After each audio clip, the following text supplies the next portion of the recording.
Bab 1331. Suara Jonathan, yang dijiwai dengan mantra, bergema di seluruh medan perang seperti petir. Semua orang menyaksikan saat Jonathan membangun platform tinggi menggunakan mantra. Meskipun Celestus belum mati pada saat itu, lengannya telah dilumpuhkan, dan segel gubernur telah dicuri.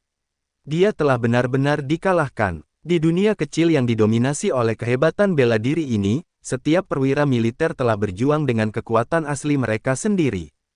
Untuk mencapai posisi wakil gubernur, orang hanya bisa membayangkan jumlah orang yang telah dia lewati untuk mencapai posisinya sekarang. Namun, pada saat itu, dia begitu canggung digenggam oleh Jonathan. Adegan seperti itu tidak bisa dilukiskan untuk keterkejutan yang ditimbulkannya di antara Legiun Armor Hitam. Celestus terlihat pucat saat dia menatap para prajurit Black Armor di sekitarnya. Aku tidak pernah berpikir aku akan jatuh di sini. Aku tidak bisa melepaskannya. Sulit untuk menentukan siapa yang lebih unggul ketika membandingkan strategi Celestus dengan Neil. Keduanya memiliki kekuatan yang signifikan di dunia kecil yang mereka rencanakan di Yanopolis, dengan Neil yang memimpin. Dengan perencanaan 1000 tahun dan warisan yang tidak diketahui di tangannya, dia melanjutkan rencananya secara perlahan dan hati-hati. Sementara itu, Celestus digunakan sebagai pion oleh Neil dan dilemparkan ke wilayah utara dunia kecil, di mana dia mengikuti arus. Dalam kurun waktu 10 tahun, Celestus berhasil mendaki ke posisi wakil gubernur. Bersekutu dengan Neil, mereka mengeksekusi Roy dan meraih kekuasaan yang besar. Meskipun mereka memiliki kekuatan yang tangguh, fondasi mereka tidak stabil. Yang paling penting, sebagai pion, semua gerakan Celestus mengikuti gerakan Neil. Neil adalah inisiator yang sebenarnya, sementara Celestus terus-menerus menyesuaikan diri dengan strategi Neil, mencari kemungkinan untuk berhenti menjadi pion. Namun, justru karena kesombongannya sesaat setelah menguasai North Outer City, ia akhirnya jatuh ke tangan Jonathan. Pada saat itu, tangan kanan Jonathan mencengkeram leher Celestus, jari-jarinya menekan titik akupuntur utama di tenggorokan Celestus. Suruh mereka semua mundur, atau aku akan membunuhmu di sini dan sekarang. Jonathan berkata kepada Celestus dengan suara dingin, dengan lantang menyatakan dia sebagai perisai dan alat tawar-menawar. Sementara itu, di tangan kirinya, energi spiritual Jonathan terus-menerus disalurkan ke segel gubernur. Pada saat itu, Celestus belum mati, dan segelnya tetap berada di segel gubernur. Untuk sementara waktu, Jonathan tidak dapat mengaktifkannya. Adapun untuk merebut kendali atas segel gubernur dengan membunuh Celestus, Jonathan tidak berani melakukannya. Lagi pula, tidak ada yang tahu bagaimana cara menggunakan benda itu atau bahkan apakah benda itu berguna.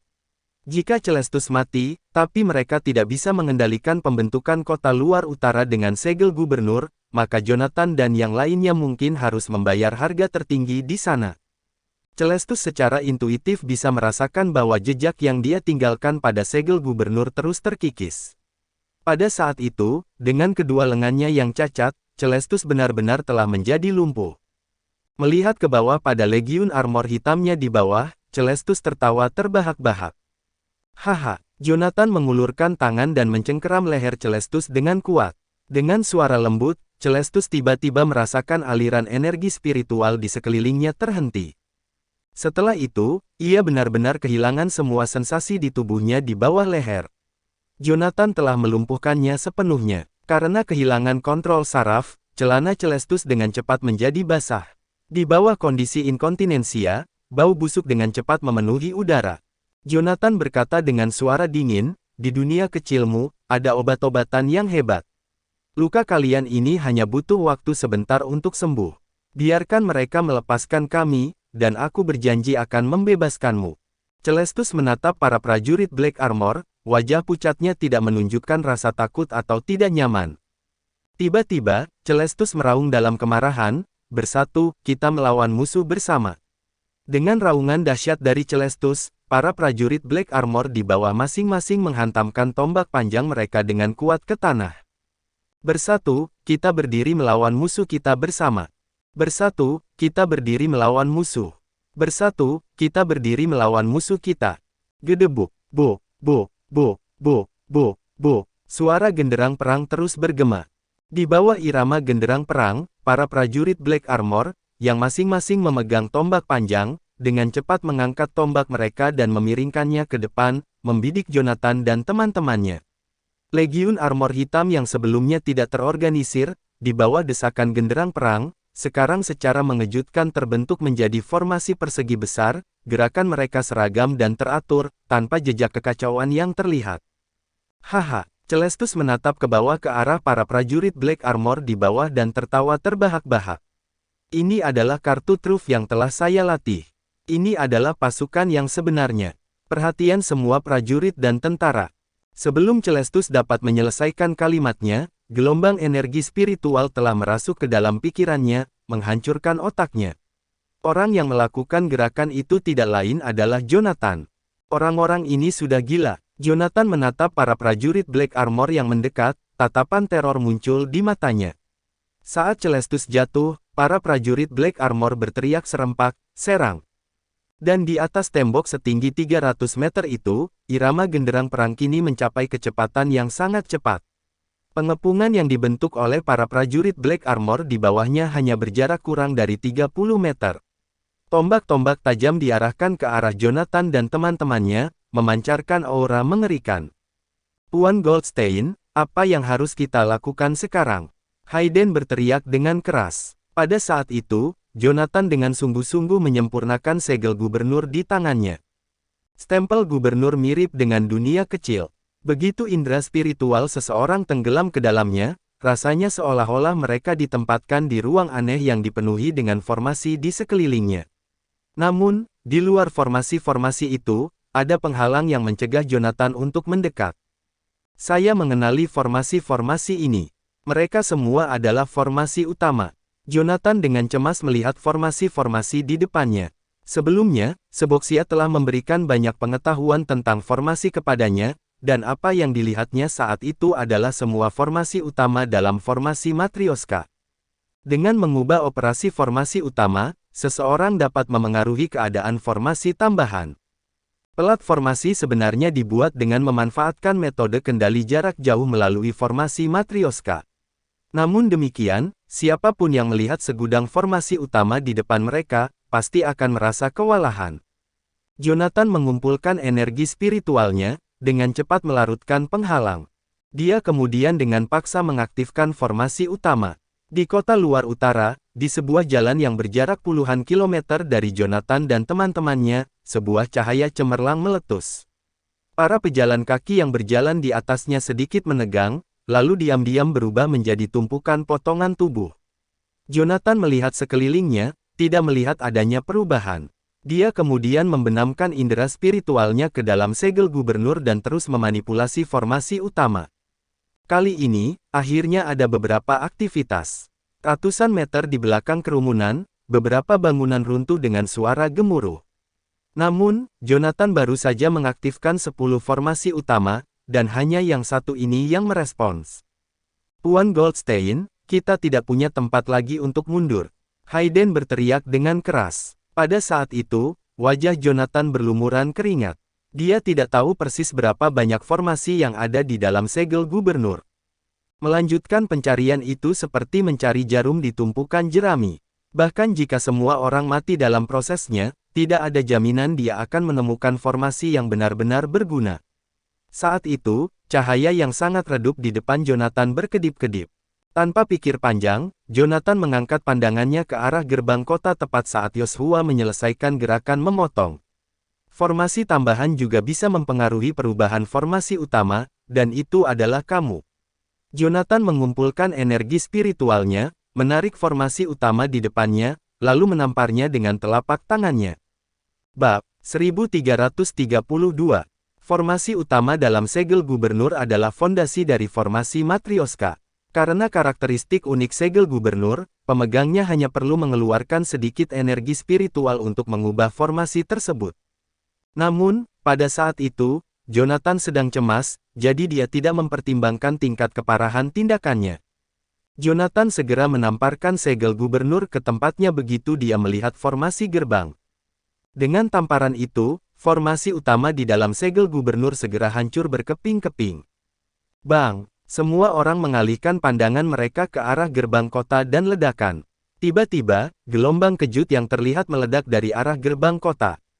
Sementara itu, Yoshua tampak terjun bebas di udara. Dilihat dari kurangnya upaya untuk menyesuaikan postur tubuhnya, sepertinya dia sudah pingsan. Semua orang di sana adalah seorang kultivator. Oleh karena itu, mereka hanya perlu sekilas untuk mengetahui bahwa jika Yoshua tidak mengatur keseimbangannya, dia akan beruntung bisa selamat dari kejatuhan itu, apalagi terhindar dari cedera serius. Gerbang kota sudah terbuka, Stellario berteriak dengan keras. Dengan segera, dia mengisyaratkan sebuah teknik. Segerombolan besar serangga itu mengalir deras seperti sungai yang deras, membawa kelompok itu ke arah gerbang kota. Pada saat itu, Jonathan sekali lagi memanggil beberapa naga penggali. Dia mengarahkan mereka ke arah para prajurit Black Armor di sekitarnya, berniat untuk menerobos barisan mereka. Namun, pada saat itu, mantra berskala besar itu jelas telah kehilangan keefektifannya. Jika para prajurit Black Armor bertarung secara individu, kelompok itu mungkin masih bisa menerobos. Namun, para prajurit Black Armor bertindak serempak dan tidak kacau sedikit pun. Segerombolan serangga turun, menabrak garis depan prajurit Black Armor, hanya untuk menabrak dinding energi spiritual transparan yang sangat besar. Itu adalah dinding yang menjulang tinggi yang terdiri dari energi spiritual dari ratusan, bahkan ribuan, pembudidaya. Segerombolan serangga menempel padanya, dengan hiruk-pikuk merobek energi spiritual yang membentuk perisai dinding. Tidak peduli seberapa liarnya serangga beracun itu mengamuk, mereka tidak bisa bergerak maju sedikit pun. Energi spiritual mengalir tanpa henti, berkumpul di depan. Para prajurit Black Armor berdiri bersatu. Pada saat itu, mereka mendekati pusat. Dalam keheningan mutlak, setiap langkah yang diambil oleh para prajurit Black Armor terasa seperti palu berat yang menghantam jantung semua orang. Bahkan suara itu saja sudah cukup untuk membangkitkan badai di medan kesadaran kelompok, membuat mereka sangat terguncang. Adapun naga penggali Jonathan, mereka bahkan lebih tidak berguna. Bahkan sebelum naga itu bisa mendarat, banyak tentara Black Armor telah menusuknya dengan tombak mereka. Mereka terus menusuk naga-naga itu sampai naga-naga itu dikalahkan. Tombak panjang yang tak terhitung jumlahnya berkumpul di udara. Hanya dengan sekali serangan, mereka benar-benar menghancurkan naga penggali Jonathan. Yang jatuh hanyalah debu yang dihasilkan setelah naga penggali hancur. Ada yang salah dengan baju besi hitam orang-orang ini. Kathleen berteriak dengan keras kepada semua orang. Pada saat itu, yang lain juga menyadari parahnya situasi. Setelah kalimat, kawan-kawan bersatu, musuh terpecah, diteriakkan oleh Celestus, para prajurit Black Armor mulai memancarkan cahaya redup. Meskipun cahayanya tidak terlalu kuat, cahaya itu membawa fluktuasi yang aneh. Fluktuasi itu mirip dengan pengubah individu. Mereka mengubah fluktuasi energi spiritual setiap orang ke dalam frekuensi yang sama. Selain itu menghubungkan mereka bersama melalui baju besi pertempuran. Karena baju besi hitam yang unik itu, Jonathan dan teman-temannya tidak lagi bertarung melawan ribuan kultivator alam dewa. Sebaliknya, mereka bertarung melawan entitas kolosal yang terdiri dari ribuan pembudidaya alam dewa sebagai unit terkecil.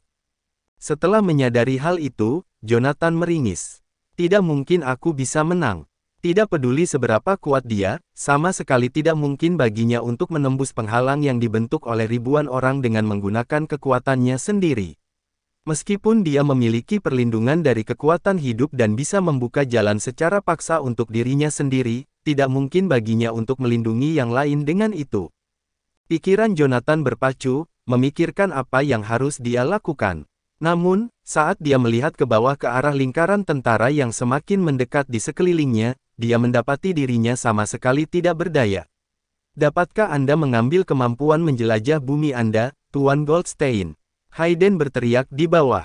Mendengar itu, Jonathan hanya bisa mengumpat dengan keras. Tanpa Formation Crusher milik Yoshua, kota ini dipenuhi dengan formasi besar. Kemana aku bisa melarikan diri ke? Saat Jonathan berbicara, dia berhenti sejenak. Stempel gubernur ada di tanganku sendiri. Apakah aku benar-benar membutuhkan Formation Crusher untuk mengambil risiko? Segera, gelombang energi spiritual melonjak di bawah kaki Jonathan. Dalam sekejap, dia tenggelam ke dalam platform. Ketika dia akhirnya mencapai permukaan, dia meletakkan tangannya di bahu Hayden. Kemudian, dengan menggunakan energi spiritualnya untuk menyelimuti orang-orang di sekelilingnya, dia turun ke bawah.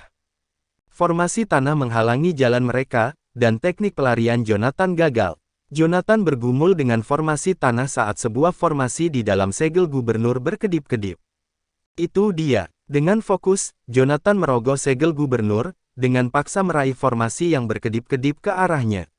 Formasi utama dengan cepat ditarik masuk. Dengan mengangkat tangannya, Jonathan menamparnya, menghancurkannya secara langsung.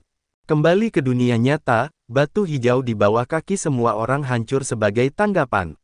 Dalam radius beberapa puluh meter, seluruh tanah telah meledak dengan retakan besar. Ayo pergi. Dengan tawa yang aneh, Jonathan dan teman-temannya lenyap dari permukaan dalam sekejap. Saat Jonathan menghilang, para prajurit Black Armor secara bersamaan menancapkan tombak mereka ke tanah. Namun, tidak mungkin Jonathan, yang memegang segel gubernur pada saat itu, dapat dikendalikan oleh para prajurit Black Armor itu. 3 langkah sederhana yaitu menguji, mematahkan formasi utama, dan melarikan diri membawa kenyataan yang mengerikan. Pada saat itu, kota luar utara tampak seperti telah mengalami kiamat. Tidak ada satupun bagian tanah yang utuh dari tempat kelompok Jonathan menyelinap di bawah tanah ke arah gerbang kota. Rumah-rumah roboh, tanah retak, dan pohon-pohon patah menjadi 2. Untuk menyembunyikan jejak kelompoknya, Jonathan menghancurkan formasi di kedua sisi jalan mereka. Hanya dalam beberapa saat, tidak ada satupun bangunan utuh yang tersisa di sekitar gerbang barat kota luar. Sementara itu, di dalam pasukan Black Armor, seorang perwira telah mengambil alih posisi Celestus. Dia mengeluarkan perintah dengan bendera komando. Mereka berhasil menangkap Yoshua. Namun, sebelum mereka dapat memindahkannya, Jonathan menarik puluhan orang ke bawah tanah. Yoshua tercekik saat dia dan Jonathan melarikan diri ke pinggiran kota.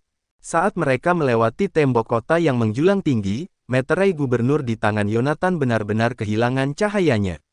Segel itu berubah menjadi segel batu yang tidak berguna namun diukir dengan indah. Segel itu sepertinya memiliki batas jangkauan. Begitu berada di luar kota luar utara, segel itu tidak akan berfungsi. Menyimpan segel gubernur ke dalam cincin penyimpanannya, Jonathan menghela napas lega. Kita sekarang telah meninggalkan gerbang kota luar utara. Kita semua aman. Saat Jonathan berbicara, semua orang akhirnya tenang. Melihat situasi itu, Jonathan tidak mengatakan apa-apa. Dia hanya dengan cepat bergerak maju, berharap untuk menjauh dari jangkauan patroli kota luar utara sesegera mungkin. Setengah jam kemudian, Jonathan dan yang lainnya akhirnya tiba di permukaan. Akhirnya aku berhasil selamat. Dengan wajah penuh debu dan kotoran, Hayden melihat sekeliling hutan di sekitarnya. Saat itu, sebuah tangan besar mendarat tepat di bahunya. Bab 1333. Tampak bingung, Hayden menoleh ke arah Stellario, yang berdiri di sampingnya, dan bertanya.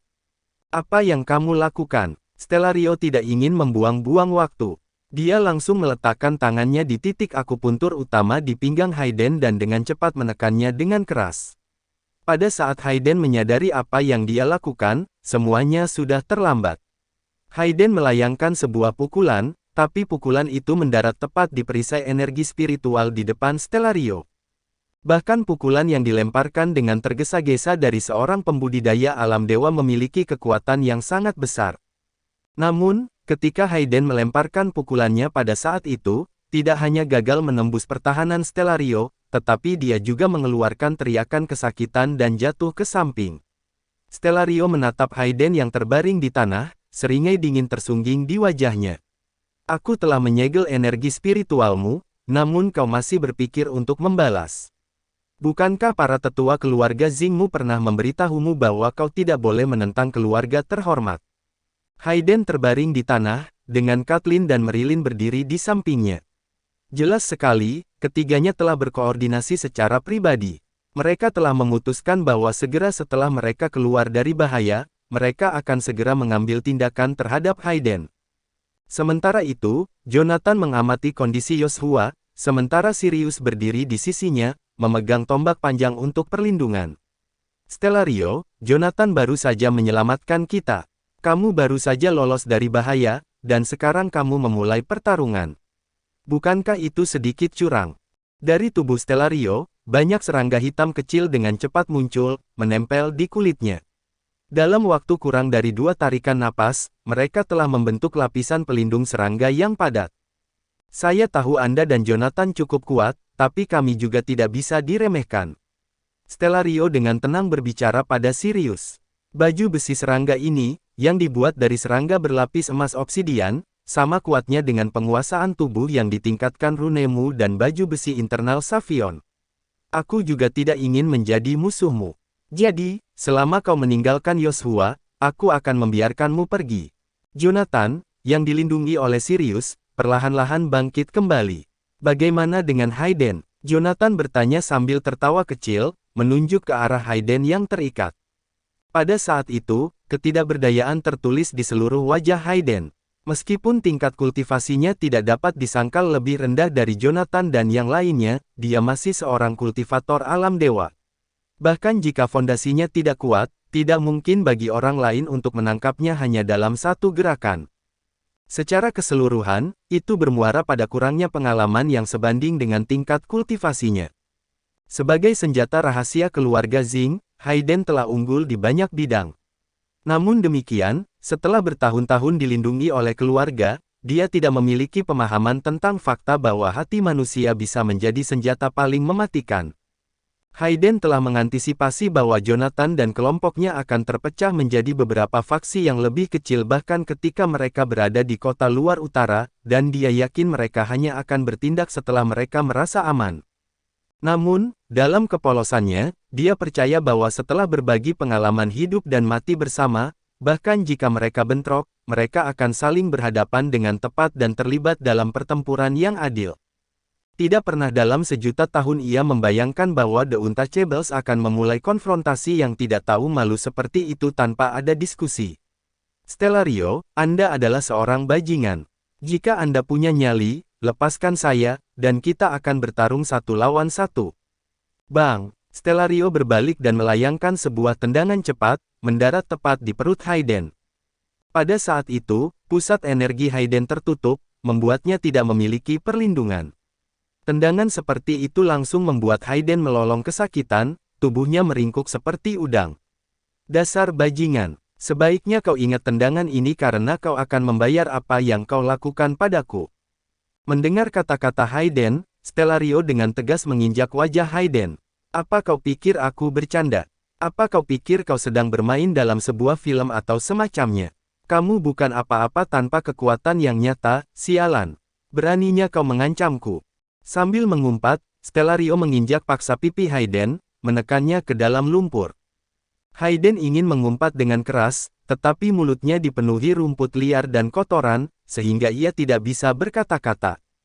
Jonathan mengeluarkan sebungkus rokok dari tempat penyimpanannya, mengetuknya 2 kali dengan santai, dan memberikan sebatang pada Sirius yang berada di sampingnya. Setelah menyalakan satu untuk dirinya sendiri dan Sirius, Jonathan menghisapnya dalam-dalam, lalu menjentikkannya pelan dengan jarinya. Energi spiritual yang membawa rokok itu, dengan kuat memakukannya terbalik ke pohon di dekatnya, menyisakan kurang dari setengah panjangnya yang masih menyala tertiup angin. Saya mengerti apa yang Anda katakan. Jonathan mengembuskan asap rokoknya perlahan-lahan, berbicara sambil tertawa kecil. Jadi, maksudmu adalah, kamu berniat membawa Yoshua dan Hayden pergi, benar? Mendengar hal ini, Stellario tertawa kecil dan mengangguk setuju. Itulah yang saya maksudkan. 8 keluarga besar selalu mengatakan bahwa Anda, Jonathan Goldstein, adalah kultivator teratas di alam suci, tapi saya tidak percaya. Anda hanya mengandalkan keunggulan senjata Anda. Tanpa pedang itu dan seboksia, saya tidak berpikir Anda bisa membalikkan keadaan. Sementara itu, Kathleen sedikit terkejut mendengar kata-kata Stellario. Melangkah maju, Kathleen memposisikan dirinya di samping Stellario dan berbisik, Stellario, apa yang sebenarnya ingin kamu lakukan di sini? Kita unggul dalam pertempuran jarak jauh. Tidak perlu berhadapan langsung dengan Jonathan. Mari kita bernegosiasi dengannya dan mencari cara untuk meninggalkan tempat ini. Jangan membuat masalah menjadi lebih rumit. Kata-kata Kathleen masuk akal. Tidak seperti Adrune, tidak ada perbedaan yang mencolok antara kultivator dan penyihir di Canaea. Namun, penekanan pada latihan mantra masih sangat berbeda. Misalnya, metode kultivasi keluarga Wells mengkhususkan diri dalam pelatihan tubuh besi. Setelah diaktifkan, daging dan darah tubuh menjadi sekuat baja yang dimurnikan, membuatnya kebal terhadap senjata biasa. Itu adalah teknik pertarungan jarak dekat yang sesungguhnya. Adapun Kathleen, yang mahir menggunakan racun dan taktik licik, ia unggul dalam pengaturan jarak jauh dan serangan diam-diam. Penggunaan serangga untuk serangan oleh Stellario adalah pendekatan yang tidak lazim, yang dimaksudkan untuk mengamankan kemenangan melalui serangan mendadak ketika lawannya lengah. Namun, pada saat itu, Stellario benar-benar ingin terlibat dalam pertarungan dengan Jonathan.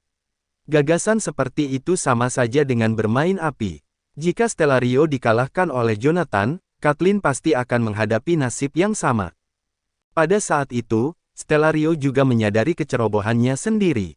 Namun, sebagai pewaris keluarga Mallory, dia harus memegang teguh kata-katanya. Bahkan jika ia ingin menariknya kembali, semuanya sudah terlambat. Apa yang tidak diantisipasi oleh siapapun adalah bahwa pada saat ini, Jonathan benar-benar melepaskan peti mati dari punggungnya dan dengan santai membuang pedang surga. Sirius, tolong urus semua ini untukku dan lindungi Yoshua. Apa yang kau lakukan? Sirius bertanya, mengerutkan kening pada Jonathan. Tidak ada, aku hanya ingin membungkam anak ini.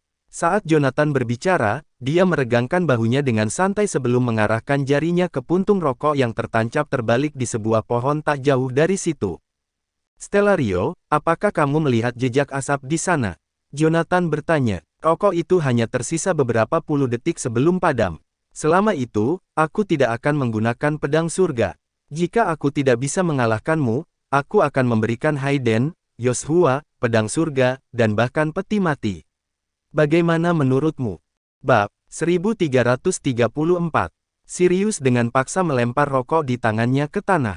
Bagaimana kalau aku melawanmu? Jonathan menatap Sirius dengan ekspresi aneh.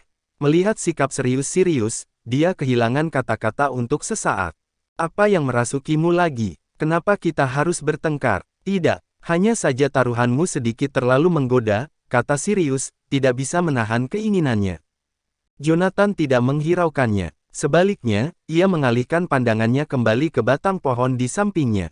Puntung rokok hanya bisa bertahan paling lama 30 detik. Kamu bisa mengulur waktu sedikit lebih lama, dan kamu akan menang tanpa perlawanan. Stellario sudah terjepit, jadi bagaimana mungkin dia bisa mentolerir provokasi seperti itu pada saat itu? Jika saya tidak melumpuhkan Anda, saya tidak akan menganggapnya sebagai kemenangan. Dengan raungan dahsyat, belati hitam Stellario di tangannya langsung memanjang menjadi pedang besar, yang ia ayunkan langsung ke arah Jonathan. Jonathan menghunus pedang panjang dan menyerang balik. Kedua pedang itu berbenturan, dan dalam sekejap, senjata Jonathan hancur. Pedang itu menebas bahu Jonathan, membawa sepotong daging sebesar koin. Pedang yang patah di tangan Jonathan menebas leher Stellario, namun terhalang oleh serangga kecil berlapis emas obsidian. Mengulurkan tangan, Jonathan menyentuh darah segar di bahunya dan mengendalikan kekuatan hidupnya untuk menyembuhkan lukanya. Pedangmu juga tidak terlalu lusuh. Jonathan, sambil tertawa kecil, membuang pedang yang patah di tangannya. Kemudian, sambil mengepalkan tinjunya, dia melangkah ke arah Stellario. Anda ingin melawan saya dengan tangan kosong. Kamu terlalu percaya diri, bukan? Dengan tawa dingin, Stellario mengacungkan pedangnya dan melompat beraksi. Saat ia bergegas menghampiri Jonathan, tanah di bawah kaki Stellario mulai terangkat dengan cepat tanpa peringatan. Sial, Stellario dibawa langsung ke langit oleh naga penggali yang membumbung tinggi, mencapai ketinggian beberapa meter. Dia ingin sekali melompat dari ketinggian, namun dari naga penggali di bawahnya muncul beberapa ular tanah yang menyerupai tentakel. Ular-ular itu melilit pinggangnya, menariknya ke bawah. Bang! Dengan suara gedebuk yang keras, Stellario jatuh dengan keras ke tanah. Sebelum dia sempat bangun, langit sudah berubah menjadi gelap gulita. Saat mendongak ke atas, yang terlihat di depan matanya adalah papan catur sepanjang 20 meter, yang dipegang Jonathan seorang diri dan dengan garangnya dihantam ke bawah. Bang! Bang! Bang! Jonathan berulang kali membanting divine chessboard ke tanah, seperti menepuk lalat. Setiap kali dijatuhkan, bumi bergetar sebagai respons. Dan Stellario dibanting tanpa ampun ke bumi. Dengan satu gerakan tangan, Jonathan menyingkirkan papan catur ilahi. Dia menginjak tanah dengan kuat, dan tanah dalam jarak beberapa meter di sekelilingnya berubah menjadi pasir hisap. Pada saat itu, Stellario, yang telah terdorong ke bumi, ditarik ke atas oleh Jonathan. Tatapan Stellario kosong saat ia menampakkan kepalanya. Tanah berangsur-angsur mengeras, dan Stellario terkubur di dalam tanah seperti lobak. Jonathan perlahan-lahan berjalan ke arah Stellario, mengaitkan tangan kanannya dengan lembut, dan dengan mudah mengambil puntung rokok yang tertancap di pohon. Rokoknya masih menyala. Saya menang. Setelah menghisapnya, Jonathan berbicara dengan ringan. Saya akan mengulangi kata-kata yang Anda ucapkan kepada Hayden sebelumnya kepada Anda. Berhentilah berbicara besar jika Anda tidak memiliki kemampuan. Kamu membuang-buang waktu semua orang. Sambil memadamkan rokoknya, Jonathan menoleh ke arah Kathleen. Jika Anda berpikir untuk meracuni seseorang, saya sangat menyarankan Anda untuk membatalkan ide itu. Saya membawa kekuatan hidup seboksia yang tersisa di dalam diri saya, jadi racun Anda tidak akan membunuh saya. Sebaliknya, aku bisa membunuhmu. Di kota, kita saling menjaga satu sama lain, jadi ini terakhir kalinya aku melepaskanmu. Lepaskan Hayden, dan kau bisa pergi. Tentu saja, kamu bisa memilih untuk menolak, tapi aku akan membunuhmu di sini dan saat ini juga. Energi spiritual Jonathan melonjak keluar, menyebabkan seluruh daratan bergelombang seperti ombak tak berujung di laut. Pada saat itu, pedang surga kembali ke tangan Jonathan. Dia siap untuk bertarung kapan saja. Melihat Jonathan dalam keadaan seperti itu, Marilyn, yang berdiri di dekatnya, tidak bisa menahan diri. Dia mengulurkan tangan, menarik Hayden dari belakang, dan menyerahkannya kepada Jonathan. Ini dia, kembalikan Stellario padaku. Jonathan memandang beberapa orang di depannya, matanya dipenuhi dengan niat membunuh. Mengulurkan tangan kirinya, dia membuka medan eliksir dan medan energi Hayden. Sebelum Jonathan dapat berbicara lagi, Hayden sudah menerjang ke arahnya. Brengsek kau! Menyalurkan seluruh energi spiritualnya, Hayden mengarahkan tendangan langsung ke kepala Stellario. Jonathan mengulurkan tangan, mencengkeram kerah baju Hayden, dan menariknya dengan paksa ke belakang. Hayden menendang ke udara, kehilangan keseimbangan dan jatuh dengan keras ke tanah. Dia dengan cepat berguling dan melompat, menerjang ke arah Stellario. Hayden! Dengan teriakan yang keras, Jonathan menggunakan energi spiritualnya untuk menahan Hayden dengan kuat di tempatnya berdiri. Tuan Goldstein, biarkan saya menjatuhkannya untuk selamanya. Pada saat itu, Hayden benar-benar marah. Jika penampilan bisa membunuh, Stellario pasti sudah mati puluhan kali lipat. Saya berjanji untuk melepaskan mereka, dan itulah mengapa mereka melepaskan Anda dengan mudah. Seseorang harus menepati janjinya. Jonathan berbicara sekali lagi. Setelah mengertakkan gigi dan menarik napas dalam-dalam, Hayden akhirnya berhasil menenangkan amarahnya. Puff! Hayden meludahi Stellario, lalu mencibir, sialan. Kalian dari keluarga Mallory lebih baik berhati-hati saat berkeliaran di dunia kecil. Jika kepala kalian meledak, orang yang bertanggung jawab untuk itu adalah aku. Melihat Hayden dalam keadaan seperti itu, Jonathan melepaskan energi spiritual yang menahan Hayden. Setelah mendapatkan kebebasannya, Hayden mengertakkan gigi dan menuju ke arah Yoshua. Jonathan menyimpan pedang surganya dan berjalan ke peti mati. Dengan ketukan ringan di tangannya, peti mati kuno itu terbuka. Dengan satu gerakan tangan, dia melemparkan Yoshua ke dalam peti mati itu. Setelah bertukar pandang sebentar, Jonathan, sambil membawa peti mati kuno, diam-diam pergi ke bawah tanah bersama Hayden dan Sirius. Kehati-hatian itu dilakukan untuk mencegah Stellario, Kathleen, dan yang lainnya melacak mereka. Lagi pula, di dunia kecil, ada beberapa orang dari keluarga Henderson dan Mallory. Jika mereka benar-benar ditahan oleh orang-orang itu, hanya 2 pembudidaya alam ilahi saja sudah cukup untuk membuat mereka pusing. Melihat Jonathan dan yang lainnya pergi, Kathleen menoleh untuk melihat Stellario, yang terkubur di dalam tanah. Apa yang sedang kamu lakukan? Marilyn dengan cepat mencabut tombaknya, memposisikannya di antara keduanya, karena takut Kathleen akan menyerang Stellario. Namun, Kathleen hanya tersenyum dan menyalakan sebatang rokok untuk dirinya sendiri. Gadis bodoh, kamu harus lebih berhati-hati dengan pria, terutama pria di belakangmu itu. Taktiknya cukup jahat. Mendengar itu, Marilyn berbalik menatap Stellario, terlihat agak bingung. Stellario, apa maksudnya? Apa maksud saya? Kathleen berbalik dan duduk di atas tumpukan tanah yang baru saja berserakan, terkekeh sambil memperhatikan Stellario. Ada apa? Berapa lama lagi kamu berencana untuk tinggal di bawah tanah? Saat Kathleen berbicara, Stellario hanya bisa menghela napas tanpa daya. Kathleen, aku benar-benar ingin tahu tentang metode kultivasi inti keluarga Hendersonmu. Sepertinya kau bisa mengamati semua gerakan rahasiaku. Bab 1335. Percakapan antara Kathleen dan Stellario membuat Marilyn tercengang. Pada saat itu, Jonathan sudah menjepit Stellario ke tanah, sehingga Marilyn tidak tahu trik apa lagi yang mungkin dia siapkan. Saat dia melihat mereka berdua dalam kebingungan, dia melihat tubuh Stellario perlahan-lahan naik dari tanah. Serangga hitam yang tak terhitung jumlahnya di bawah kaki Stellario bertindak seperti pegas dan mendorongnya naik ke tanah. Selain itu, serangga-serangga itu juga hinggap di pipinya yang bengkak, satu per satu. Setelah menghisap darah dari bagian wajahnya yang bengkak untuk mengurangi pembengkakan, serangga-serangga itu pun jatuh ke tanah dan mati. Dalam sekejap mata, luka Stellario pulih secara signifikan. Kamu, Marilyn menatap Stellario, yang telah kembali ke keadaan semula, matanya membelalak tak percaya. Dengan jentikan tangannya, Stellario mengucapkan mantra dan menyebabkan tanah di sekitar mereka bertiga bergerak. Kathleen, haruskah aku membunuhmu sekarang atau tidak? Saat itu juga, indera spiritual Kathleen menghilang. Lautan serangga mulai terbentuk di bawah kakinya dan meluas ke area sekitarnya, mencakup jarak sekitar 10 meter.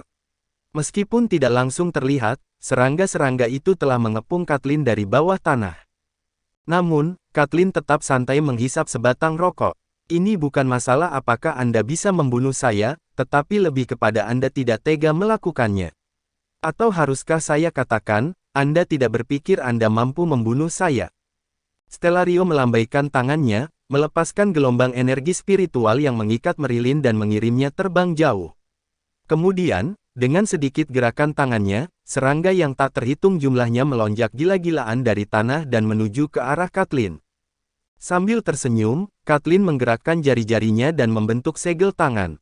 Seketika, perisai spiritual yang kuat terbentuk di sekeliling tubuhnya. Lautan serangga muncul dengan suara siulan yang memekakkan telinga, melesat di udara dan mengepung Kathleen sepenuhnya.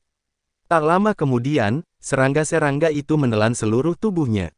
Energi spiritual tidak ada gunanya bagi saya, kata Stellario sambil tersenyum. Lebih dari 2/3 parasit yang dipelihara oleh keluarga Mallory memiliki karakteristik yang berbeda, mereka adalah makhluk halus. Bagaimanapun, mereka terbiasa berurusan dengan para pembudidaya. Jika mereka bahkan tidak dapat menembus perisai spiritual, apa gunanya memelihara parasit-parasit itu? Namun, ada sesuatu yang tidak biasa dengan perisai spiritual Kathleen kali ini. Parasit yang memakan energi spiritual hampir semuanya jatuh ke tanah, mati. Hanya dalam waktu singkat, lapisan tebal bangkai serangga telah menumpuk di sekitar kaki Kathleen. Kathleen berdiri di antara kerumunan serangga yang tak ada habisnya, benar-benar tenang dan tenang sepanjang waktu. Seolah-olah ia sedang menikmati sensasi digigit oleh parasit-parasit itu. Pada satu titik, Kathleen bahkan menunjukkan kepuasan dalam ekspresinya. Dari penampilannya, seakan-akan ia menikmati serangan serangga itu. Pasti ada sesuatu yang salah ketika fenomena aneh itu terjadi. Meskipun tidak jelas, mengapa Kathleen berperilaku seperti itu, namun Stellario tetap maju untuk membubarkan kawanan serangga. Kathleen menatap Stellario dengan menggoda dan mengeluarkan tawa yang menawan. Ada apa? Kamu tidak bisa bertahan lagi setelah beberapa saat. Embusan angin berhembus, menerbangkan bangkai-bangkai serangga di sekitar kaki Kathleen ke kejauhan. Stellario menyipitkan matanya dan menyadari bahwa semua serangga itu hanya menyisakan cangkang kosong. Femme Fatale benar-benar julukan yang tepat untuk Kathleen. Saya tidak pernah menyangka Anda akan menggunakan racun sejauh ini. Harus kukatakan, aku telah meremehkanmu, cibir Stellario. Kathleen mengangkat bahunya, tidak menunjukkan kepedulian bahkan ketika angin meniup jubah tipisnya. Kita semua adalah keturunan dari 8 keluarga terhormat, dan masing-masing dari kita mampu mewakili golongan kita. Siapa di antara kita yang tidak memiliki beberapa kartu as di lengan bajunya?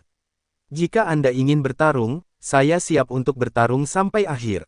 Namun, jika Anda tidak berencana untuk memulai pertarungan, saya rasa kita dapat mendiskusikan bagaimana memaksimalkan keuntungan kita di dunia kecil. Kami telah berkolaborasi sebelumnya. Selama kita mencapai kesepakatan, saya yakin tidak ada yang tidak dapat ditangani oleh keluarga Henderson dan Mallory. Mendengar hal itu, Stellario merenung sejenak sebelum mengangguk setuju.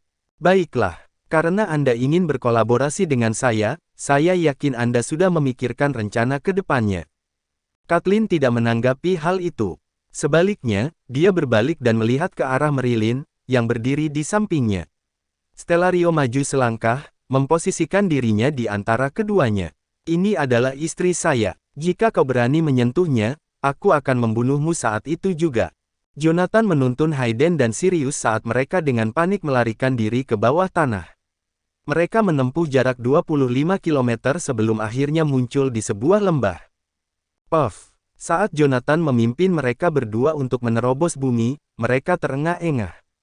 Meskipun mereka tidak sehebat para kultivator di alam ilahi, tidak sulit bagi orang-orang di tingkat kultivasi mereka untuk menahan napas dan menutup mata dalam konsentrasi untuk waktu yang lama.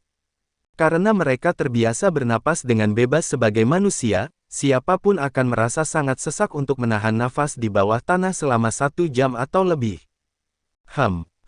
Saat Hayden berbaring di atas rumput yang lembut, raut kepuasan muncul di wajahnya.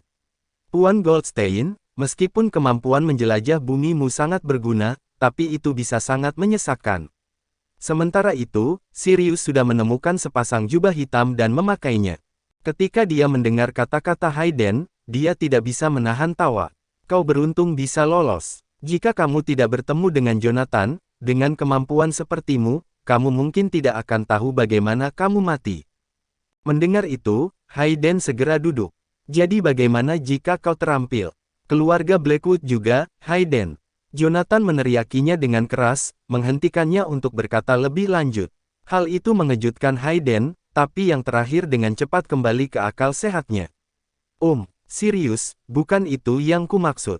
Sirius tetap diam dan hanya duduk di atas batu di dekatnya, menyalakan sebatang rokok.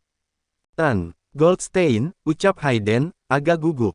Jonathan menggeleng dan berkata, tidak apa-apa. Siapapun di alam ini pasti sudah terbiasa dengan masalah hidup dan mati.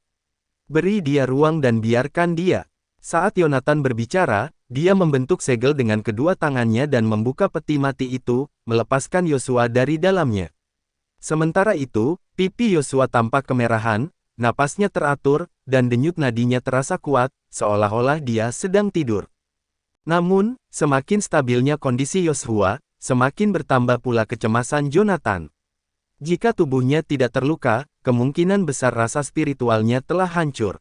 Sebelumnya, Yosua telah mengerahkan esensi darahnya secara berlebihan untuk mengoperasikan Formation Crusher untuk membuka gerbang kota luar utara. Bagaimanapun, itu bukan masalah besar karena kekuatan hidup Jonathan berspesialisasi dalam hal itu. Kekurangan esensi darah adalah hal yang paling tidak mereka khawatirkan. Bahkan jika Yosua menjadi tumpukan tulang belulang, Jonathan masih bisa menyelamatkannya. Namun, Jonathan tidak dapat melakukan apapun jika hal itu melibatkan cedera pada indera spiritual Yosua. Tiba-tiba, dia sama sekali tidak memiliki solusi sama sekali. Ada apa dengan Yosua? Hayden mencondongkan tubuhnya ke arah Jonathan dan bertanya dengan penuh rasa ingin tahu. Jonathan mengerutkan alisnya mendengar pertanyaan Hayden. Sepertinya rasa spiritualnya telah hancur. Aku tidak yakin apakah itu karena dia terlalu sering menggunakan 3 item sihir kelas atas secara berurutan. Kita harus menemukan cara untuk membangunkannya sesegera mungkin. Bagaimanapun juga, Yosua adalah yang terbaik di dunia kecil ini. Bab 1336. Mendengar percakapan antara Jonathan dan Yosua, Sirius, yang berdiri di dekatnya, mendekat dengan wajah khawatir. Mengulurkan tangan, Sirius dengan lembut meletakkan tangannya di pergelangan tangan Yosua, memeriksanya dengan hati-hati.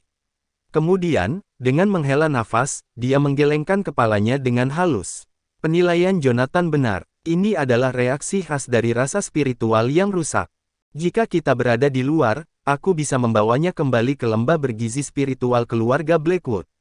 Di dunia kecil ini, kecuali kita menemukan tempat yang sama, akan sulit baginya untuk pulih. Mendengar kata-kata Sirius, Hayden langsung bersemangat. Apa yang kau katakan itu benar. Ini pertama kalinya aku mendengar bahwa rasa spiritual bisa disembuhkan. Apakah lembah gizi spiritual Anda benar-benar ajaib seperti yang Anda katakan? Jonathan juga menyimpan beberapa keraguan tentang kata-kata Sirius. Teknik naga suci kuno yang dia peroleh, setelah periode verifikasi yang begitu lama, dapat dipastikan kalau tingkat metode kultivasinya lebih unggul dari metode kultivasi yang ada dari 8 keluarga. Selain itu, kekayaan informasi yang tercatat di dalamnya dapat dengan tepat digambarkan sebagai ensiklopedia dunia kuno. Namun, meskipun demikian, metode pemulihan dari rasa spiritual yang rusak hanya disebutkan secara singkat dalam 4 kata di bagian medis buku tersebut. Peliharalah kehangatan, sembuhkanlah dirimu sendiri. Tentu saja, semua mantra dan ramuan diciptakan oleh para pembudidaya. Ada juga kemungkinan bahwa pada tahun-tahun setelah selesainya teknik naga suci kuno, seseorang dapat menemukan metode untuk menumbuhkan rasa spiritual. Sebagai contoh, kemunculan dunia kecil adalah sebuah konsep yang diusulkan oleh Kaisar Vehor pada tahun-tahun setelah zaman kuno. Kemudian disempurnakan dan diwujudkan oleh orang-orang kuat yang tak terhitung jumlahnya. Inovasi teknik kultivasi spiritual tersebut mirip dengan akumulasi pengetahuan ilmiah. Dengan mengandalkan hamparan formasi dan penerapan prinsip, seseorang dapat terus bereksperimen dan mengumpulkan pengalaman. Namun, pemulihan rasa spiritual sama sekali tidak dapat dilacak. Itu tidak berwujud, di luar penglihatan dan sentuhan. Seseorang dapat membuat formasi atau mantra dan mungkin menuju ke arah yang benar dengan memberikan makanan yang sangat halus pada indera spiritual. Namun, seseorang tidak bisa merasakan perubahannya. Kecuali, dengan suatu keberuntungan, seseorang dapat menciptakan sebuah formasi yang secara signifikan dapat memperbaiki indera spiritual sehingga dapat dengan mudah dirasakan oleh orang lain. Namun demikian, kemungkinan terjadinya hal tersebut bahkan lebih kecil daripada memenangkan lotre 10 kali berturut-turut. Mengesampingkan susunan pemulihan indera spiritual yang rumit, bahkan pembentukan 3 formasi yang paling sederhana mengharuskan guru formasi untuk meraba-raba ribuan, jika tidak puluhan ribu kali, sebelum menentukan metode pengaturan akhir. Kata-kata Sirius bisa dikatakan tidak memiliki kredibilitas sama sekali. Melihat tatapan ragu Jonathan dan Hayden, Sirius mengerutkan alisnya. Aku, Sirius, tidak pernah berbohong seumur hidupku. Apa kalian tidak mempercayai karakterku? Batuk-batuk, Jonathan berdeham. Yah, kita berdua bukan orang suci. Bahkan jika kau bersumpah dengan sumpah beracun, aku harus menimbang apakah itu jebakan atau bukan. Mari kita tidak membahas karakter lagi, ya. Bagaimana dengan ini? Ceritakan tentang lembah bergizi spiritual keluarga Blackwood. Bagaimana itu didirikan, atau kapan itu ada? Sebuah tempat perlindungan untuk memelihara rasa spiritual, baik di zaman kuno atau setelah tatanan alam hancur. Tidak diragukan lagi itu akan tetap menjadi harta karun tertinggi di dunia kultivator. Bahkan jika keluarga Blackwood benar-benar memilikinya, rahasia seperti itu pasti akan bocor. Meskipun membahas masalah dunia luar tampaknya tidak ada gunanya di dunia kecil, percakapan telah mencapai titik ini, dan Jonathan ingin tahu apakah hal-hal ini benar atau salah. Setelah melihat keraguan mereka, Sirius gusar dengan dingin. Tentu saja, saya tidak bisa mengatakan di mana letak lembah itu. Tapi saya dapat mengatakan dengan pasti, dalam radius 3 meter dari jantung lembah itu, sangat mungkin untuk memelihara rasa spiritual seseorang. Setelah berpartisipasi dalam pertempuran besar melawan keluarga Whiteley, leluhur saya kembali ke rumah dalam keadaan terluka. Di lembah itulah dia pulih dari luka-lukanya. Itu adalah tempat yang dibentuk oleh kekuatan alam.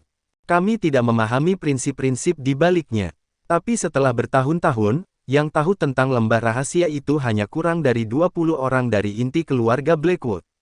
Sisanya tidak tahu, dan untuk menjaga lembah itu, kami melangkah dengan sangat hati-hati setiap kali masuk. Bahkan di dalam klan kami, ada aturan ketat, melanggar satu ranting pun di dalamnya dianggap sebagai pelanggaran berat. Jika kau mengganggu medan gunung atau aliran air, maka itu adalah hukuman mati. Hayden menatap Sirius, tercengang. Astaga, apa orang-orang di keluargamu itu aneh atau apa? Bahkan dengan pengetahuan bahwa hanya anggota inti yang mengetahui lembah itu, kau masih bisa menjatuhkan. Hukuman mati. Ada apa? Apakah Anda takut klan Anda menjadi terlalu kuat dan memutuskan untuk memulai rencana untuk mengurangi jumlah pembudidaya? Pada saat ini, Jonathan mengerutkan kening sambil menatap Sirius. Jika itu yang kau katakan, maka aku mungkin akan mempercayaimu. Hayden menoleh untuk melihat Jonathan sebelum dia duduk di sebelah Yoshua, merasa tidak bisa berkata-kata. Oh, Yoshua, kau benar-benar kurang beruntung. Lihatlah mereka berdua, masing-masing lebih gila dari yang sebelumnya. Bagaimana kalau aku menguburmu dan menyelamatkanmu dari penderitaan menjadi sayuran? Jonathan menatap Hayden dengan geli. Kau tidak tahu apa-apa, Jack. Kuberitahu kamu, setiap kali kita menemukan formasi besar yang diciptakan secara alami oleh langit dan bumi, kita harus menemukan cara untuk melindunginya. Sebagai contoh, 3 formasi utama Summerbang meliputi area dengan radius puluhan kilometer. Hal ini telah menciptakan zona terlarang yang tidak dapat dimasuki oleh siapapun. Jika sebuah gunung hancur, energi spiritual akan kehilangan kemampuannya untuk bersirkulasi, dan formasi tersebut akan rusak. Hayden mendengarkan penjelasan Jonathan dengan sedikit cemberut di wajahnya. Tuan Goldstein, seperti yang kau katakan, kita harus meledakkan puncak gunung untuk menghancurkan formasi itu. Tadi, Sirius mengatakan bahwa merusak ranting saja bisa dihukum mati. Dia hanya menggertak, bukan? Mendengar ini, Jonathan menggelengkan kepalanya lagi. 3 formasi Summerbang hanyalah formasi yang paling dasar. Fondasi formasi terdiri dari 3 gunung. Secara alami, jika Anda ingin menghancurkannya, Anda harus menghancurkan salah satu gunung. Namun, menurut Sirius, formasi evolusi surgawi keluarga mereka bisa memupuk rasa spiritual. Itu pasti harta karun yang menyaingi langit dan bumi. Untuk yang sebesar itu, formasi sebesar itu, bahkan mengambil sebuah batu dari lereng berpotensi menghancurkan seluruh susunan. Sampai semua orang sepenuhnya memahami evolusi formasi tersebut, tidak ada yang boleh mengganggu apapun di lembah itu. Untuk formasi sebesar itu, bahkan mengambil batu dari lereng berpotensi menghancurkan seluruh susunan. Setelah mendengar kata-kata ini, ekspresi iri muncul di mata Hayden. Ah, keluarga terhormat. Mereka benar-benar memonopoli banyak tempat yang bagus, bukan? Tuan Goldstein, berapa lama waktu yang dibutuhkan para ahli formasi untuk menemukan lembah itu? Mendengar ini, Jonathan menggelengkan kepalanya sedikit, lalu berbalik untuk melihat Sirius. Penguasaan formasi sulit untuk dipahami. Bisa memakan waktu 3 hari, atau bisa juga selamanya. Kecepatannya tergantung pada tingkat keterampilan dari master formasi. Sirius, berapa banyak yang telah keluarga Blackwood dapatkan dari lembah itu? Jika kau tahu, kau bisa memberitahuku. Mungkin aku bisa menirunya. Membangunkan Yoshua lebih awal juga akan sangat membantu kita. Mendengar ini, Sirius menggelengkan kepalanya. Itu tidak mungkin. Lembah ini telah diteliti oleh para ahli formasi selama 30 tahun terakhir, namun, kurang dari 1% yang telah selesai. Bab 1337. Sialan. Karena kesal, Hayden mengumpat dalam hati. Apa gunanya semua pembicaraan ini? Itu tidak membantu kondisi Yoshua sedikit pun, kau tahu. Sirius mengerutkan keningnya sambil menatap Hayden. Apa aku pernah bilang itu berguna? Yang kukatakan adalah akan lebih mudah jika kita berada di luar. Kalau kau terus menantangku, aku bersumpah akan mengalahkanmu sekarang juga. Sirius sangat kuat. Ditambah dengan penguasaan tubuh yang ditingkatkan rune di tubuhnya, bahkan Jonathan tidak sepenuhnya yakin bisa mengalahkan Sirius dalam waktu singkat. Selain itu, bahkan ketika Sirius tidak melakukan apapun, dia masih memancarkan getaran yang sangat berbahaya. Tidak jelas apakah itu karena latihan senjatanya yang terus-menerus. Pada saat itu, ketika Sirius mengucapkan kata-kata itu, Hayden langsung ketakutan. Dia berjungkir balik dan mengeluarkan pedangnya untuk merespon dengan hati-hati. Biar ku beritahu, aku juga bukan orang yang mudah menyerah. Jika memang diperlukan, saya tidak takut untuk mengambil tindakan. Melihat kedua pria itu, yang bersemangat seperti ayam jantan yang sedang bertarung, Jonathan hanya bisa menghela nafas dalam kepasrahan. Ia duduk di samping Yoshua dan mulai memilah-milah ring penyimpanannya. Sejak mereka memasuki dunia kecil itu, sebuah tema unik telah mencengkeram semua orang, yaitu penyembelihan. Jonathan telah menjalani beberapa hari yang memuaskan. Dia harus menghadapi perebutan kekuasaan yang kacau dan para pembudidaya dari luar yang mencari harta karun di dunia kecil itu, tetapi tidak semuanya buruk. Membuka tas penyimpanan dari pinggangnya, Jonathan menuangkan lebih dari 200 tas penyimpanan dari dalamnya. Itulah kenyamanan perangkat penyimpanan di dunia kecil. Bisa ditumpuk tanpa batas. Selama seseorang memiliki cukup banyak kantong penyimpanan, dia bisa mengemas semua yang dia lihat seperti boneka bersarang. Bahkan Sirius, yang selalu bersikap dingin dan acuh tak acuh, tidak bisa tidak terkejut dengan tumpukan tas penyimpanan. Jonathan, tas-tas penyimpananmu ini. Semua ini berasal dari para utusan dewa yang kita bunuh sebelumnya. Jonathan tertawa. Apa kalian belum mengumpulkannya? Sirius mengeluarkan 3 kantong penyimpanan yang sangat kecil. Sedangkan Hayden, dia terus-menerus mengincar musuh dari belakang. Ditambah dengan tingkat kultivasinya yang hampir tidak cukup untuk melindungi dirinya sendiri, dia tidak punya waktu luang untuk mengambil tas penyimpanan. Bahkan, dia tidak berhasil mengambil satu pun. Pada saat itu, mereka hanya bisa menyaksikan Jonathan membuka kotak penyimpanan. Sebenarnya, Jonathan selalu berada di tengah-tengah pertempuran. Hanya ketika dia akan pergi, dia menggunakan energi spiritualnya untuk menarik tas penyimpanan di sekelilingnya ke tanah. Jika bukan karena kebutuhan mendesak untuk melarikan diri, jumlah tas penyimpanan yang berhasil Jonathan dapatkan mungkin tidak kurang dari 500. Saat memikirkan hal itu, Jonathan hanya bisa menghela napas. Sayang sekali, masih banyak sekali tas penyimpanan yang belum kita dapatkan. Hayden menatap Jonathan dengan wajah penuh iri. Anda punya sekitar 200 tas, Tuan Goldstein. Itu sudah cukup banyak, bukan? Mendengar itu, Jonathan menghela napas lagi. Anda tidak punya keluarga, jadi Anda tidak mengerti berapa banyak yang saya butuhkan. Aku berharap aku bisa menelanjangi para prajurit Black Armor itu dari ujung kepala sampai ujung kaki. Jangan hanya berdiri di sana. Kemari dan bantu aku. Bantu aku membereskan barang-barang di sini. Letakkan senjata di sebelah kiri, obat-obatan di tengah, makanan di belakang, dan pakaian serta barang-barang lainnya di sebelah kanan. Saat Jonathan berbicara, dia memanipulasi energi spiritualnya untuk membagi tas penyimpanan di depannya menjadi 3 bagian. Dia kemudian mendorong 2 bagian ke arah Sirius dan Hayden. Melihat Jonathan dalam keadaan seperti itu, Hayden dan Sirius tidak ragu-ragu. Mereka membenamkan indera spiritual mereka ke dalam kantong penyimpanan dan terus-menerus mengeluarkan barang-barang di dalamnya. Sebanyak 231 kantong penyimpanan benar-benar dikosongkan dalam waktu kurang dari 10 menit. Isinya disortir dengan rapi dan ditumpuk menjadi satu. Ada lebih dari 500 buah senjata dan baju besi secara total. Namun, kebanyakan dari mereka memiliki kualitas yang lebih rendah. Namun, mereka cocok untuk digunakan oleh praktisi rata-rata. Namun, untuk kultivator alam dewa, kualitas benda-benda ini agak terlalu rendah.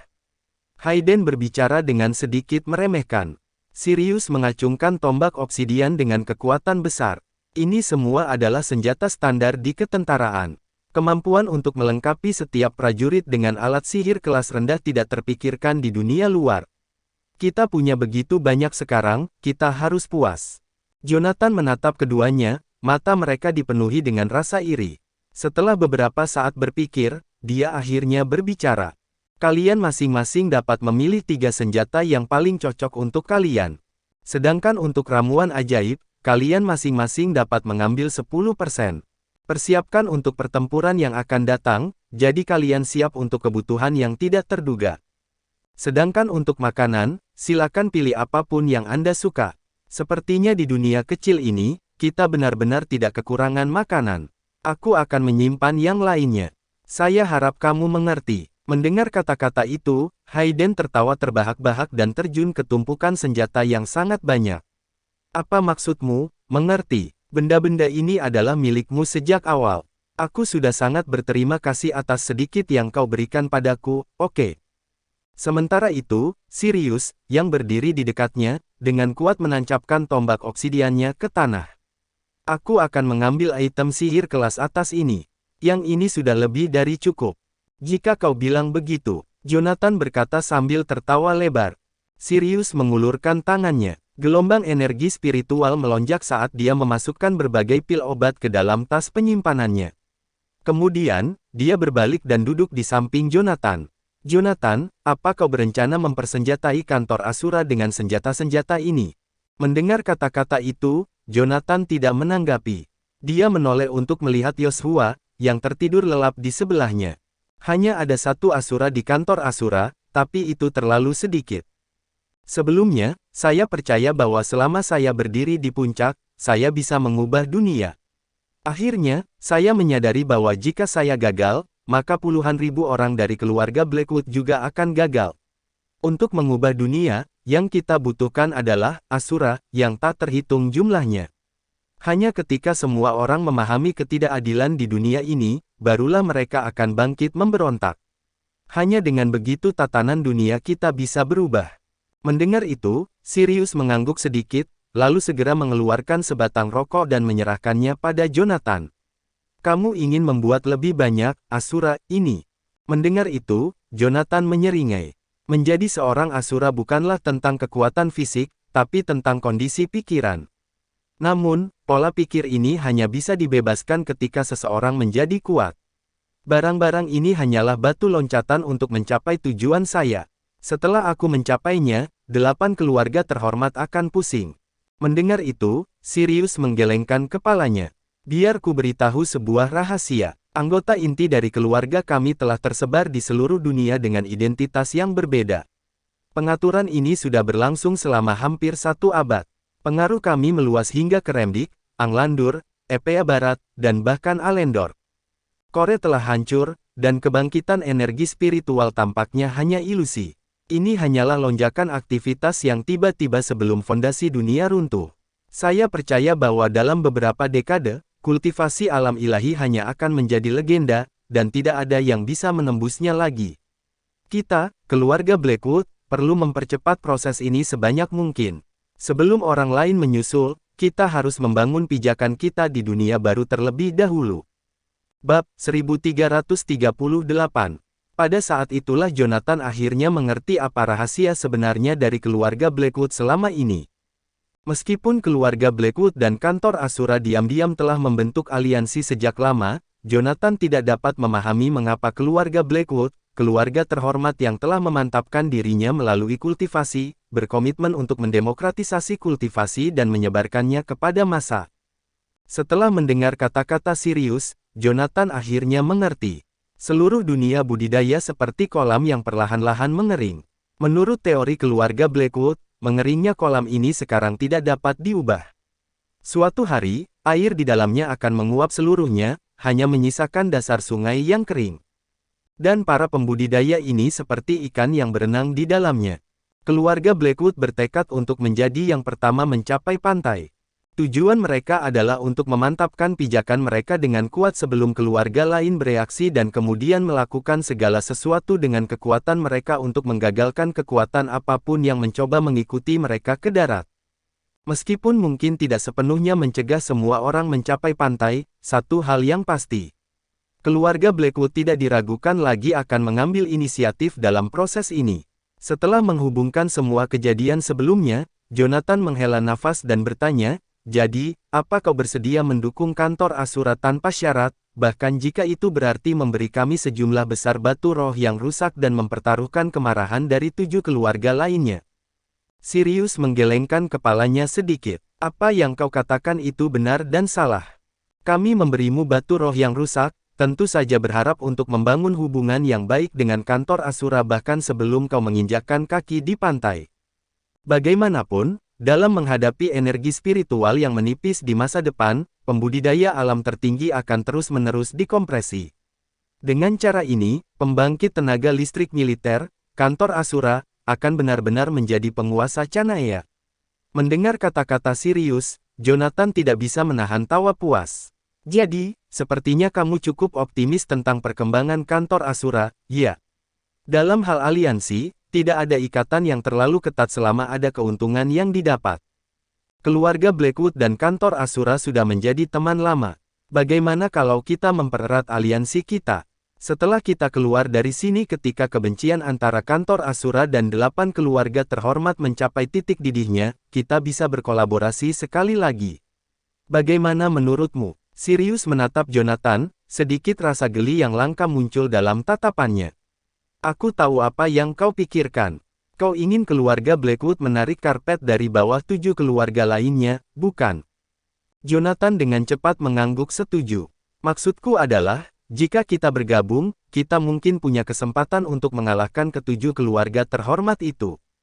Mendengar itu, Sirius tidak merespon. Dia hanya memberikan sebatang rokok pada Jonathan dan menyalakannya untuknya. Jonathan, lepaskan ide itu. Setelah kita keluar, dalam perang antara kau dan 8 keluarga terhormat, keluarga Blackwood paling tidak bisa menyingkir. Tapi untuk membantumu dalam masalah ini, kami tidak bisa melakukannya. Jonathan mengerutkan alisnya, menghembuskan kepulan asap, matanya dipenuhi kebingungan saat dia menatap Sirius. Sirius, kau benar-benar tidak masuk akal. Kita sudah menghadapi hidup dan mati bersama beberapa kali. Kita pasti bisa saling mempercayai satu sama lain dengan nyawa kita. Selain itu, keluarga Blackwood telah membantu kita, bahkan memberi kita batu roh yang rusak. Bukankah semua ini untuk membantu kantor Asura menjadi lebih kuat dengan cepat? Karena Anda menyukai kantor Asura, mengapa tidak meningkatkan investasi Anda? Ketika saatnya tiba dan kita benar-benar menang, bukankah itu akan lebih bermanfaat bagi keluarga Blackwood? Pada titik ini, Hayden, yang berdiri di dekatnya, juga telah memilih senjata yang dia inginkan dan melangkah maju. Tuan Goldstein, saya telah membuat pilihan dan memilih 5 item magis. Dengan lambaian tangannya yang santai, Jonathan membiarkannya pergi.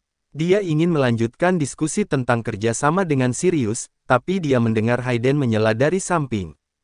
Tuan Goldstein, tidak perlu membujuknya lagi. Keluarga terhormat ini semuanya adalah bajingan yang tidak berprinsip.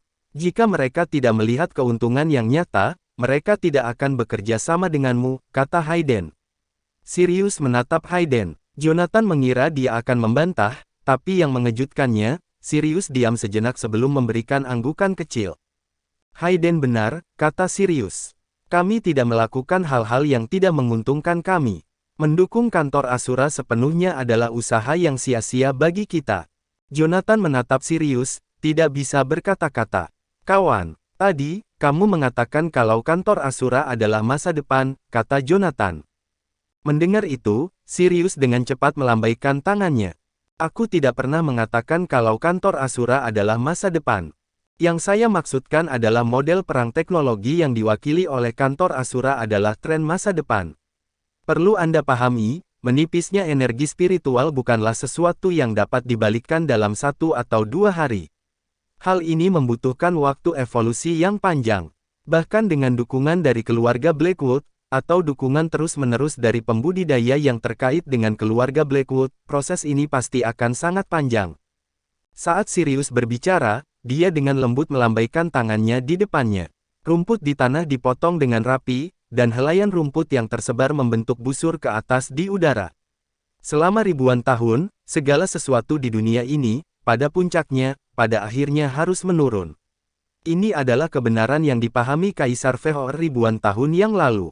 Semua makhluk di dunia ini, setelah masa jayanya, pasti menuju penurunan. Bunga, tanaman, dan pohon, setelah mekar, secara alami mulai layu.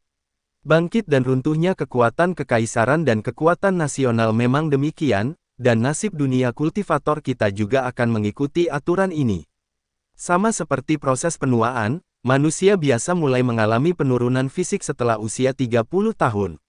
Namun, proses penuaan ini sangat lambat, begitu banyak sehingga sulit bagi seseorang untuk menyadarinya. Sambil Sirius berbicara, dia secara bersamaan memanipulasi energi spiritualnya untuk memperpanjang busur yang dibentuk oleh rumput hijau, dengan lembut menumbuhkannya ke bawah. Pada saat itu, bahkan jika ada penurunan, itu tidak mudah terlihat oleh semua orang karena kecepatannya yang terbatas. Namun demikian, jika orang ini jatuh sakit parah atau mengalami kemalangan yang signifikan, kondisi fisiknya akan memburuk dengan cepat. Ini adalah fakta yang tidak bisa diubah. Dan kami, keluarga Blackwood, berkomitmen untuk terus mendorong ranah kultivator di Canaya, dengan cepat menuju titik balik ini. Hanya dengan cara ini kita dapat memastikan orang lain kehilangan keunggulan mereka dalam menghadapi perkembangan yang sangat cepat.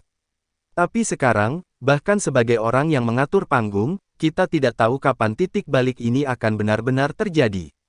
Bisa jadi dalam 3 bulan atau beberapa dekade. Sebelum titik balik ini terjadi, dunia masih didominasi oleh 8 keluarga. Kantor Asura tidak memiliki kesempatan untuk menang. Izinkan saya memberi tahu Anda sesuatu yang sederhana. Bahkan jika kita tidak menghitung keluarga Blackwood, jumlah pembudidaya dari 7 keluarga lainnya yang telah mencapai alam dewa pasti lebih dari 200. Apa kalian, lebih dari 1 juta anggota kantor Asura, punya strategi untuk menghadapi 200 kultivator alam dewa ini? Energi spiritual Sirius menghilang, dan potongan-potongan rumput di langit bertebaran bersama angin, mendarat di wajah Jonathan. Rasanya seolah-olah anak panah tajam menusuk jantung Jonathan. Aku bisa membawa orang keluar dari dunia kecil. Jonathan menjawab dengan raut wajah yang serius. Sebelumnya, saya tidak yakin tentang perang yang akan datang. Sekarang, tidak banyak yang perlu dikhawatirkan. Di dunia kecil ini, mungkin ada kekurangan hal-hal lain, tetapi dalam hal pembudidaya alam dewa, ada lebih dari cukup. Bab 1339. Meskipun Jonathan dan yang lainnya memiliki musuh di mana-mana di dunia kecil ini, ada banyak penduduk desa yang bisa dia bujuk. Jonathan percaya pada kemampuannya sendiri. Dia mungkin tidak dapat membujuk ratusan ribu orang dari beberapa desa untuk berpindah pihak, tetapi mengumpulkan 2 hingga 300 pembudidaya alam dewa untuk mengikutinya masih merupakan hal yang cukup mudah untuk dicapai. Sejak Jonathan mengetahui situasi di dunia kecil, dia terus-menerus membuat rencana. Hanya saja ada cukup banyak tipu muslihat yang terlibat dalam masalah itu. Jika dia bisa membujuk penduduk asli di sana, orang lain pasti bisa melakukan hal yang sama. 8 keluarga terhormat itu bukanlah orang bodoh. Mereka semua akan bekerja sama untuk merekrut para pembudidaya di bawah komando mereka. Begitu mereka menemukan jalan kembali, Jonathan, sendirian, tidak akan pernah bisa mengalahkan puluhan orang dari 8 keluarga terhormat itu. Dan inilah alasannya mengapa ia berusaha sekuat tenaga untuk membantu Yosua. Setelah mendiskusikan topik tentang yang terpilih dengan Seboksia, Jonathan sudah menduga bahwa Yosua adalah orang yang terpilih untuk dunia kecil. Bagaimanapun juga, dunia kecil adalah wilayah nenek moyang Yosua. Benda-benda ajaib, metode kultivasi, formasi, dan rahasia tersembunyi semuanya berada di bawah kendali Yosua. Tidak masuk akal baginya untuk tidak menjadi yang terpilih dalam keadaan seperti itu. Rencana Jonathan adalah dia bisa menggunakan keberuntungan Yosua untuk memungkinkan dirinya membawa sekelompok orang keluar dari dunia kecil setelah dia membantu Yosua mendapatkan kembali kendali atas Yanopolis. Hal itu akan mudah dicapai setelah Yosua mendapatkan kekuasaan.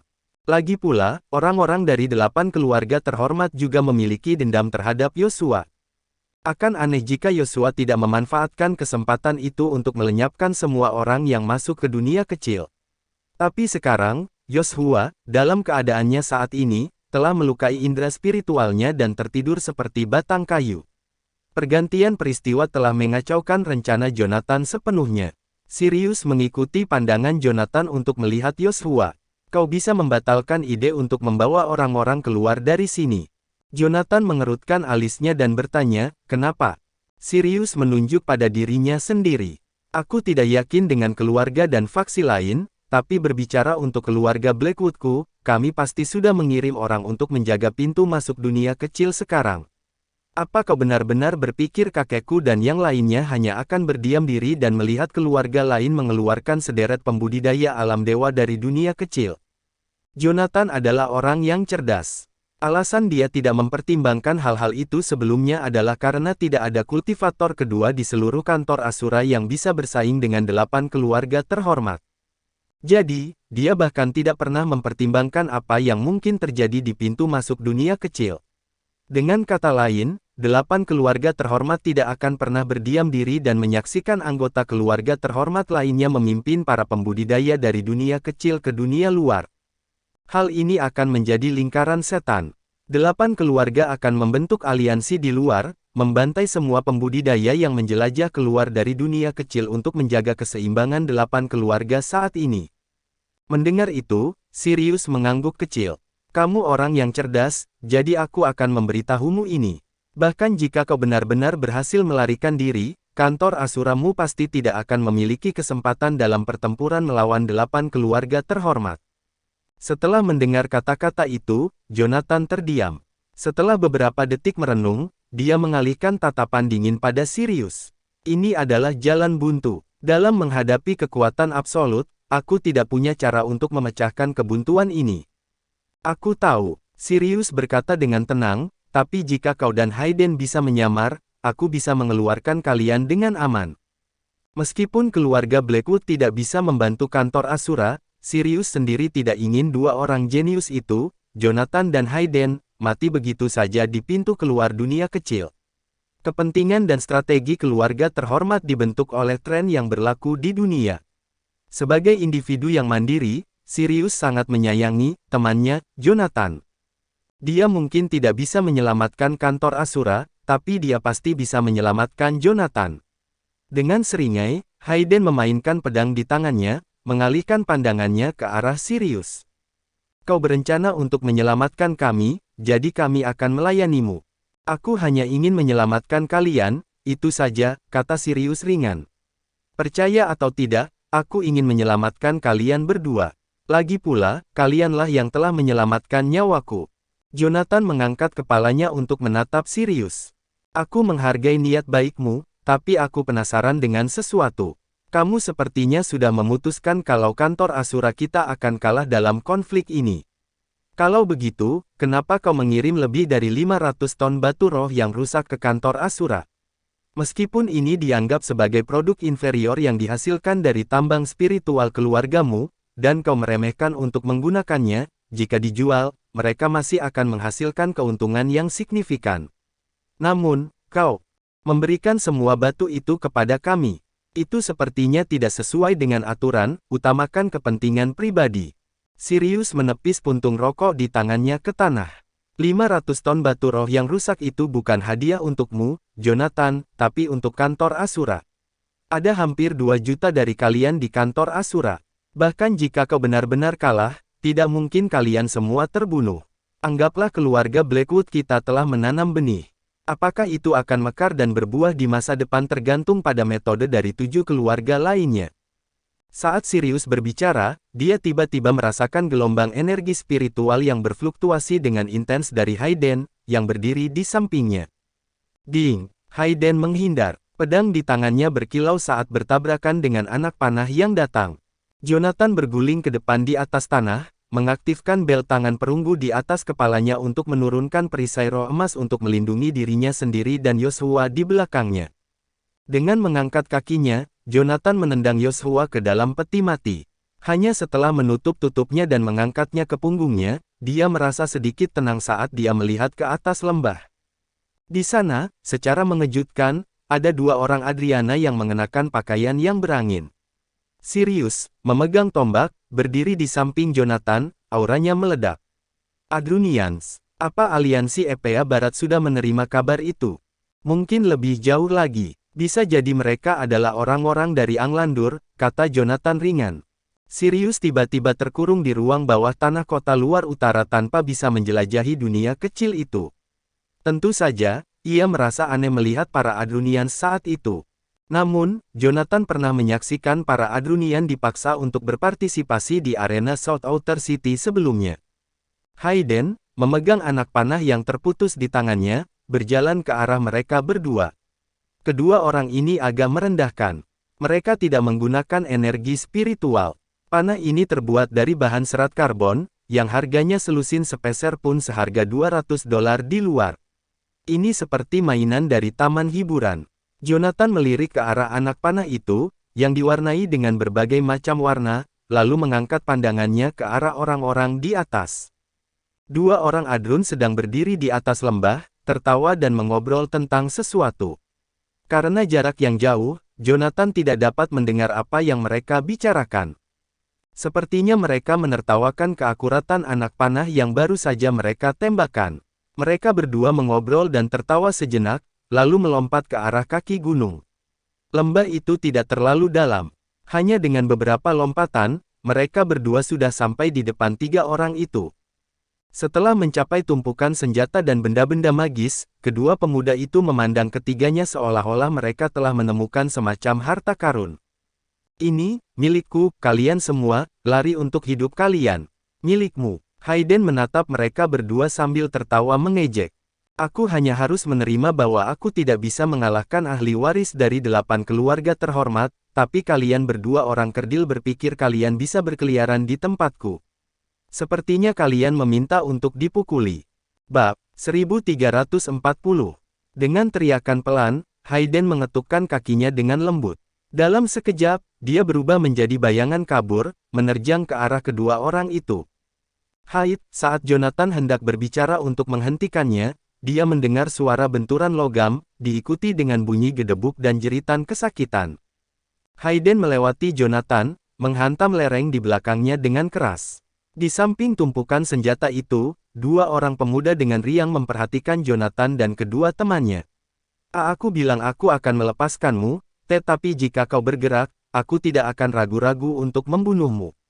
Kami sebenarnya mengerti bahasa asing, jadi tidak perlu memamerkan bahasa Canaianmu yang rusak. Jonathan berbicara dengan lancar dalam bahasa asing. Mendengar itu, kedua pemuda itu tertawa terbahak-bahak. Anda merasa aneh mendengar kami berbicara bahasa Canaian. Kami merasakan hal yang sama ketika Anda berbicara dalam bahasa kami. Kamu orang yang cukup menarik, katanya. Ini kesepakatannya. Tinggalkan benda ajaib penyimpananmu, dan aku akan mengampuni kalian bertiga. Sirius, yang berdiri di dekatnya, melirik Jonathan dan teman-temannya. Lalu, dia membisikkan sesuatu ke telinga Jonathan. Apa yang kalian bicarakan? Aku tidak mengerti satu kata pun. Jonathan menatap Sirius dengan bingung. Kau tidak pernah belajar bahasa asing. Kau berasal dari keluarga terhormat, kan? Aku heran. Sirius mengerutkan alisnya. Kenapa aku harus mempelajarinya? Aku bahkan belum sepenuhnya memahami bahasa Canaian. Cepat katakan padaku, apa yang sedang dibicarakan dua orang asing ini? Jonathan melirik ke arah dua orang asing berambut pirang dan bermata biru itu, lalu perlahan-lahan mulai berbicara. Dia mengumpat pada ibumu. Mendengar ini, Sirius menatap Jonathan dengan ekspresi aneh di wajahnya. Jonathan, aku mungkin tidak mengerti, tapi aku tidak bodoh. Dia sudah berbicara cukup lama, tapi aku tidak mendengar dia menyebutkan kata "efcek" sama sekali. Jonathan dengan santai melingkarkan lengannya di bahu Sirius dan berbisik pelan, kawan, kamu memperlihatkan kerentananmu saat kamu berbicara seperti ini di depan mereka. Ini seperti mengetahui bahwa kita semua menyebut toilet dengan sebutan WC, tapi dalam percakapan, kita tetap menggunakan kata toilet. Ini adalah tentang tata bahasa kontekstual, sesuatu yang belum Anda jelajahi. Bahkan jika saya mencoba menjelaskannya kepada Anda, mungkin tidak akan masuk akal.